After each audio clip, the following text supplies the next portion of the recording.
Hi everyone, स्वागत है आप सभी का एजुकेशन के 98 यूट्यूब चैनल के ऊपर। सो फ्रेंड्स, आज हम कवर करने वाले हैं भारतीय राज्य व्यवस्था का 31वां अध्याय केंद्र राज्य संबंध के 21 इंपॉर्टेंट प्रश्न है और ये पार्ट 1 है। जी गाइस, ये पार्ट 1 है क्योंकि क्लास लंबा हो जाता और मोस्ट इंपॉर्टेंट प्रश्न जो है इसके काफ़ी अधिक होने के कारण मैं इसको 3 भागों में विभाजित किया हूं और ये पहला पार्ट है जो आपके सामने है आज के इस क्लास में। तो चलिए फ्रेंड्स, आज क्लास हम शुरू करते हैं और कवर करते हैं केंद्र और राज्य संबंध के 21 इंपॉर्टेंट प्रश्न। सो फ्रेंड्स, ये रहा पहला प्रश्न आपके सामने। संघ सूची, राज्य सूची तथा समवर्ती सूची का विस्तृत उल्लेख संविधान के किस अनुसूची में किया गया है? संघ सूची, राज्य सूची तथा समवर्ती सूची का विस्तृत उल्लेख संविधान के किस अनुसूची में किया गया है? तो किस अनुसूची में जो है इन्हें तीनों का विस्तृत उल्लेख किया गया है? तो ये किया गया है किसमें? 7वीं अनुसूची में। किसमें किया गया है? 7वीं अनुसूची में। तो ऑप्शन नंबर बी इसका सही जवाब हो जाएगा। ऑप्शन नंबर बी इसका सही जवाब हो जाएगा। अगला प्रश्न है, भारतीय संविधान में तीनों सूचियों से संबंधित व्यवस्था निम्नलिखित में से कहाँ से ली गई है? भारतीय संविधान में तीनों सूचियों से संबंधित व्यवस्था निम्नलिखित में से कहाँ से ली गई है? तो कहाँ से ली गई है इन तीनों व्यवस्थाओं को? तो इन तीनों व्यवस्थाओं को ली गई है भारत सरकार अधिनियम 1935 से। कहाँ से? भारत सरकार अधिनियम 1935 से। तो ऑप्शन नंबर डी इसका सही जवाब हो जाएगा। ऑप्शन नंबर डी इसका सही जवाब हो जाएगा। अगला प्रश्न है, सरकारिया आयोग की सिफारिशों का संबंध है। सरकारिया आयोग का सिफारिशों का संबंध है तो किससे संबंध है इनका? तो इनका संबंध है केंद्र और राज्यों के बीच संबंधों से। तो ऑप्शन नंबर डी इसका सही जवाब हो जाएगा। ऑप्शन नंबर डी इसका सही जवाब हो जाएगा। अगला प्रश्न है, केंद्र राज्य संबंध पर 1971 में राजमन्नार समिति किस राज्य के द्वारा गठित की गई थी? केंद्र राज्य संबंध पर 1971 में राजमन्नार समिति किस राज्य के द्वारा गठित की गई थी? तो किस राज्य के द्वारा गठित की गई थी? तो ये गठित की गई थी तमिलनाडु के द्वारा। किसके द्वारा? तमिलनाडु के द्वारा गठित की गई थी। तो ऑप्शन नंबर सी इसका सही जवाब हो जाएगा। ऑप्शन नंबर सी इसका सही जवाब हो जाएगा। अगला प्रश्न है, सरकारिया आयोग संबंधित हैं। सरकारिया आयोग संबंधित है तो किससे संबंधित है? तो ये संबंधित है केंद्र राज्य संबंधों से। किससे? केंद्र राज्य संबंधों से जो है ये संबंधित है। तो ऑप्शन नंबर डी इसका सही जवाब हो जाएगा। ऑप्शन नंबर डी इसका सही जवाब हो जाएगा। अगला प्रश्न है, भारतीय संविधान में राज्य की शक्तियां एवं कार्य किस प्रकार से विभाजित किए गए हैं? भारतीय संविधान में राज्य की शक्तियां एवं कार्य किस प्रकार से विभाजित किए गए हैं? तो किस प्रकार से विभाजित किए गए हैं? तो ये विभाजित किए गए हैं 3 सूचियों में। किस प्रकार विभाजित किए गए हैं? 3 सूचियों में विभाजित किए गए हैं। तो ऑप्शन नंबर बी इसका सही जवाब हो जाएगा। ऑप्शन नंबर बी इसका सही जवाब हो जाएगा। अगला प्रश्न है,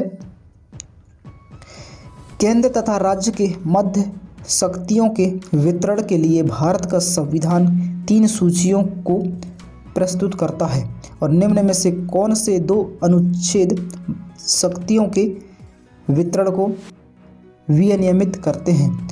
तो कौन से 2 अनुच्छेद जो है शक्तियों को वितरण को विनियमित करते हैं अनुच्छेद के?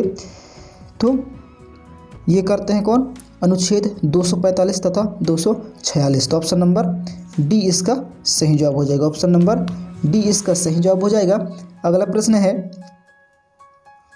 संघ और राज्यों के विधि संबंधों का संचालन किन सूचियों के आधार पर किया जाता है? तो किन सूचियों के आधार पर किया जाता है? तो ये किया जाता है इनमें से सभी। तो इनमें से सभी कौन कौन सी सूचियां हैं देख लेते हैं। पहला है संघ सूची, दूसरा है राज्य सूची और तीसरा है समवर्ती सूची। तो इनमें से सभी सूचियों से जो है एक के आधार पर किया जाता है। तो ऑप्शन नंबर डी इसका सही जवाब हो जाएगा। अगला प्रश्न है, भारतीय संविधान में अवशिष्ट अधिकार हैं। भारतीय संविधान में अवशिष्ट अधिकार हैं तो कौन किसके पास है अवशिष्ट अधिकार भारतीय संविधान में? तो ये है किसके पास? केंद्र के पास। किसके पास है? केंद्र के पास। तो ऑप्शन नंबर बी इसका सही जवाब हो जाएगा। ऑप्शन नंबर बी इसका सही जवाब हो जाएगा। अगला प्रश्न है, भारतीय संविधान के अनुसार अवशिष्ट शक्तियाँ किसको सौंपी गई हैं? भारतीय संविधान के अनुसार अवशिष्ट शक्तियाँ किसको सौंपी गई हैं? तो किसको सौंपी गई हैं अवशिष्ट शक्तियाँ? तो ये सौंपी गई हैं किसको? संघीय संसद को। किसको सौंपी गई है? संघीय संसद को। तो ऑप्शन नंबर बी इसका सही जवाब हो जाएगा। ऑप्शन नंबर बी इसका सही जवाब हो जाएगा। अगला प्रश्न है, भारतीय संविधान में केंद्र व राज्य सरकारों के कार्य क्षेत्र को संघ सूची, राज्य सूची और समवर्ती सूची द्वारा स्पष्ट किया गया है। जो कार्य इन सूचियों में वर्णित नहीं है वह किसके अधिकार क्षेत्र में आते हैं? तो वे कार्य किसके अधिकार क्षेत्र में आते हैं? तो वे आते हैं संघ के। किसके? संघ के अधिकार क्षेत्र में आते हैं। तो ऑप्शन नंबर बी इसका सही जवाब हो जाएगा। ऑप्शन नंबर बी इसका सही जवाब हो जाएगा। अगला प्रश्न है, अवशिष्ट विषयों पर विधि निर्माण का अधिकार किसे प्राप्त है? अवशिष्ट विषयों पर विधि निर्माण का अधिकार किसे प्राप्त है? तो किससे प्राप्त है यह अधिकार? तो ये प्राप्त है संघ को। किसको है? संघ को। तो ऑप्शन नंबर ए इसका सही जवाब हो जाएगा। ऑप्शन नंबर ए इसका सही जवाब हो जाएगा। अगला प्रश्न है, किन स्थितियों में संसद राज्य सूची के विषयों पर विधि निर्माण कर सकती है? किन स्थितियों में किन स्थितियों में जो संसद राज्य सूची के विषयों पर विधि निर्माण कर सकती है? तो किन परिस्थितियों पर ये जो है संसद राज्य सूची के विषयों पर विधि निर्माण कर सकता है? तो ये कर सकता है उपर्युक्त सभी। तो इसका ऑप्शन नंबर ई इसका सही जवाब हो जाएगा। तो उपर्युक्त सभी कौन कौन से हैं? चलो एक बार देख लेते हैं इनको। तो आपातकाल की स्थिति में और 2 या अधिक राज्यों की सहमति से और अंतर्राष्ट्रीय संधि व समझौतों को लागू करने हेतु और राज्यों में संवैधानिक तंत्र की असफलता की स्थिति में। तो इन सभी के विधि पर निर्माण जो है ये कर सकती है। तो ऑप्शन नंबर ई इसका सही जवाब हो जाएगा। अगला प्रश्न है,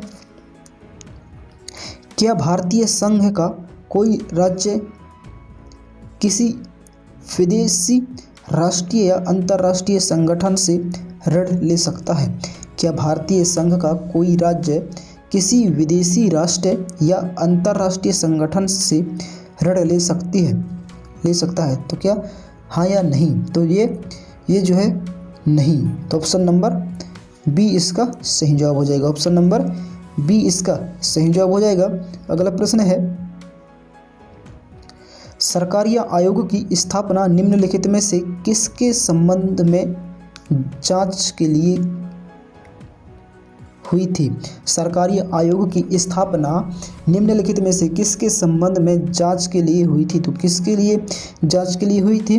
तो ये हुई थी केंद्र राज्य संबंध का। किसकी जांच के लिए? केंद्र राज्य संबंध का। तो ऑप्शन नंबर बी इसका सही जवाब हो जाएगा। ऑप्शन नंबर बी इसका सही जवाब हो जाएगा। अगला प्रश्न है, केंद्र राज्य संबंधों पर विचार करने के लिए सरकारी आयोग का गठन कब हुआ? तो कब हुआ था इसका गठन? तो इसका गठन हुआ था कब?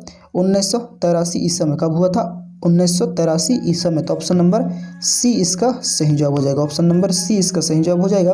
अगला प्रश्न है, भारतीय संविधान में अवशिष्ट अधिकारों किसको दिया गया है? अवशिष्ट अधिकारों किसको दी गई है? तो ये दिया गया है संघीय सरकार को दिया गया है। अवशिष्ट अधिकार जो है ये संघीय सरकार को दिया गया है भारतीय संविधान में। तो ऑप्शन नंबर ए इसका सही जवाब हो जाएगा। ऑप्शन नंबर ए इसका सही जवाब हो जाएगा। अगला प्रश्न है, समवर्ती सूची में लिखे विषयों पर अधिनियम बनाने का अधिकार किसके पास है? समवर्ती सूची में लिखे विषयों पर अधिनियम बनाने का अधिकार किसके पास है? तो किसके पास है यह अधिकार? तो ये है किसके पास? राज्य और संघ के पास। किसके पास? राज्य और संघ के पास। तो ऑप्शन नंबर ए इसका सही जवाब हो जाएगा। ऑप्शन नंबर ए इसका सही जवाब हो जाएगा। अगला प्रश्न है, निम्नलिखित में से किसके अंतर्गत आने वाले विषयों पर नियमन बना सकने का संसद को एकमात्र अधिकार है? निम्नलिखित में से किसके अंतर्गत आने वाले विषयों पर नियमन बना सकने का संसद को एकमात्र अधिकार है? तो किस सूची से है? तो ये है संघीय सूची में। कहाँ पर है? संघीय सूची में। तो ऑप्शन नंबर ए इसका सही जवाब हो जाएगा। ऑप्शन नंबर ए इसका सही जवाब हो जाएगा। अगला प्रश्न है,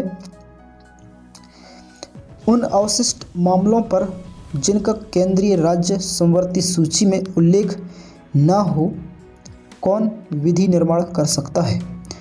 उन अवशिष्ट मामलों पर जिनका केंद्रीय राज्य समवर्ती सूची में उल्लेख ना हो कौन विधि निर्माण कर सकता है? तो कौन विधि निर्माण कर सकता है? तो ये कर सकता है कौन? केवल संसद। कौन कर सकता है? केवल संसद। तो ऑप्शन नंबर बी इसका सही जवाब हो जाएगा। ऑप्शन नंबर बी इसका सही जवाब हो जाएगा। अगला प्रश्न है, आज की क्लास का अंतिम प्रश्न है कि मूल संविधान में संघ सूची में 97 विषय थे। मूल संविधान में संघ सूची में 97 विषय थे। अब उनकी संख्या कितनी है? तो उनकी अब जो है उनकी संख्या कितनी है? तो अब जो है उनकी संख्या है कितनी? 99। कितनी है?